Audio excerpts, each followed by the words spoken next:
tell me that I'm never. Halo semua, salam sejahtera Malaysia. Tuan-tuan dan puan yang amat dihormati. Baru saja kita diberikan kejutan, berita baik daripada Datuk Seri Anwar Ibrahim, di mana Anwar Ibrahim sebagai Perdana Menteri telah menerima satu lagi kredit dan satu lagi pujian baharu, di mana darjah kebesaran daripada PM Anwar terima darjah kebesaran Kelantan. Dan apakah ini menjadi satu perkara yang membuatkan musuh politik Anwar Ibrahim untuk meroyak, terutamanya bagi PAS Kelantan? Saudara-saudara, dalam satu perkongsian daripada Malaysia Kini yang bertarikh 2 Oktober, Kelantan terima kasih pada PM, ikrar amal politik matang. Mungkinkah ini menimbulkan persoalan? Adakah PAS Kelantan akan menyokong Anwar Ibrahim? Adakah seluruh kepimpinan PAS, seluruh YB-YB, datuk-datuk, pemimpin-pemimpin, adun ataupun ahli parlimen di dalam Kelantan akan menyatakan sokongan terhadap Anwar Ibrahim? Nah, ini menjadi persoalannya. Kalau benar pun perkara itu berlaku, mungkin tidak ada salah juga.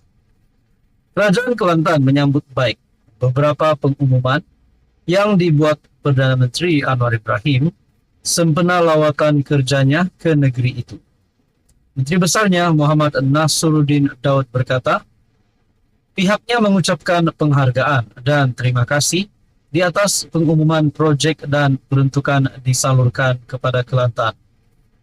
Justru jelasnya kerajaan negeri juga komited dan mengamalkan budaya politik matang dan sejahtera serta kerjasama yang membawa manfaat kepada negeri. Semangat federalisme hendaklah sentiasa dijunjung tinggi dalam memastikan kebajikan rakyat terus diberi keutamaan dan ia merupakan kunci kepada pembangunan berterusan dan kesejahteraan rakyat. Kerajaan Kelantan komited akan terus mengamalkan budaya politik matang dan sejahtera serta sentiasa terbuka kepada kerjasama yang membawa manfaat kepada negeri ini tanpa mengira perbezaan politik selagi ia selaras dengan prinsip membangun bersama Islam yang menjadi dasar pentadbiran negeri, katanya dalam kenyataan media. Anwar berkunjung ke negeri Kelantan bagi menghadiri istiadat pengurniaan darjah kebesaran daripada Sultan Kelantan Sultan Muhammad V sempena Hari Keputeraan Baginda yang ke-55. Dia turut mengadakan lawatan kerja dan mengumumkan peruntukan membabitkan pos projek pusat dialisis Yayasan Sultan Kelantan Darul Naim sebanyak RM8 juta dan menambah baik Pasar Siti Khadijah Kota Baru sebanyak 5.5 juta. Anwar turut menyatakan komitmen meneruskan pelaksanaan projek tebatan banjir, bekalan air bersih dan masalah bekalan air kepada pesawat. Ini pasti satu tindakan Anwar yang sangat adil, walaupun berada di negeri pihak lawan ataupun di negeri yang ditadbir oleh kepimpinan PAS ataupun Perikatan Nasional. Halo semua, salam sejahtera Malaysia. Saudara-saudara yang amat dihormati, sudah pasti sebelum ini kita dengar ada gesaan kepada Anwar untuk letak jawatan, ada gesaan kepada Anwar untuk membubarkan parlimen. Ada yang kata Anwar Ibrahim tidak mengotakkan janji, ada yang kata Anwar Ibrahim tidak layak menjadi Perdana Menteri. Namun saudara-saudara, aku nak tanya sikit. Adakah mereka ini yang berkata Anwar tak layak untuk menjadi Perdana Menteri, yang perlu membubarkan parlimen dengan segera? Adakah sebenarnya mereka itu layak untuk memegang jawatan Perdana Menteri? Aku nak tanya, rasa-rasanya siapa yang boleh gantikan Anwar dalam masa yang terdekat ini? Saudara-saudara, ini satu tulisan ataupun satu perkongsian daripada Malaysia Kini bertarikh 2 Oktober. Surat, inilah masa terbaik untuk reformasi institusi. Krisis politik pasca PRU 14 pada 2018 dan pandemik COVID-19 telah meninggalkan kesan mendalam terhadap ekonomi dan kestabilan politik Malaysia. Selepas PRU14, perubahan besar dalam landscape politik Malaysia menyaksikan kejatuhan kerajaan melalui langkah Sheraton yang menyebabkan ketidaktentuan politik berlarutan. Perubahan kepimpinan yang berlaku beberapa kali dalam tempoh singkat ini melemahkan kestabilan kerajaan dan menyukarkan usaha. Perubahan kepimpinan yang berlaku beberapa kali dalam tempoh singkat melemahkan kestabilan kerajaan dan menyukarkan usaha untuk melaksanakan dasar-dasar pemulihan ekonomi yang berkesan. Pada masa yang sama, pandemik COVID-19 melumpuhkan ekonomi global, termasuk Malaysia, dan menekan sistem kesihatan awam negara.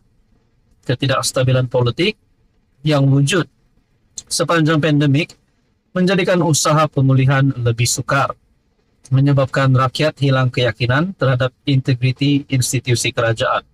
Namun, selepas pilihan raya dan penubuhan kerajaan perpaduan, kita kena berada dalam tempoh kestabilan politik yang amat diperlukan.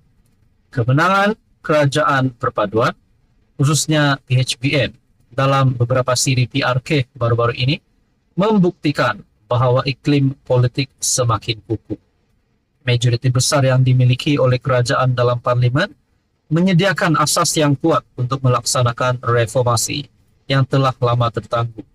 Kini adalah masa terbaik untuk merealisasikan reformasi institusi demi memastikan kemakmuran dan pertumbuhan negara yang berterusan. Kerajaan Perpaduan Malaysia telah membuktikan kestabilan luar biasa sejak penubuhannya. Dalam tempoh ini, ekonomi mula pulih dengan pelbagai inisiatif baru seperti Pelan Peralihan Tenaga Negara, Pelan Perindustrian Nasional yang dirancang untuk meningkatkan daya saing Malaysia. Di samping itu, rasionalisasi subsidi minyak, elektrik dan air juga dilakukan bagi mengurangkan beban fiskal dan memastikan kelestarian ekonomi dalam jangka panjang. Untuk memastikan kejayaan berterusan, reformasi institusi adalah kritikal. Langkah-langkah berikut adalah cadangan konkret yang perlu dilaksanakan untuk memastikan ketelusan, kebertanggungjawaban dan pemberkasaan institusi. Pengisytiharan aset tahunan oleh PM dan Menteri Kabinet. Tindakan ini akan meningkatkan ketelusan dan mencegah konflik kepentingan dalam kalangan pemimpin.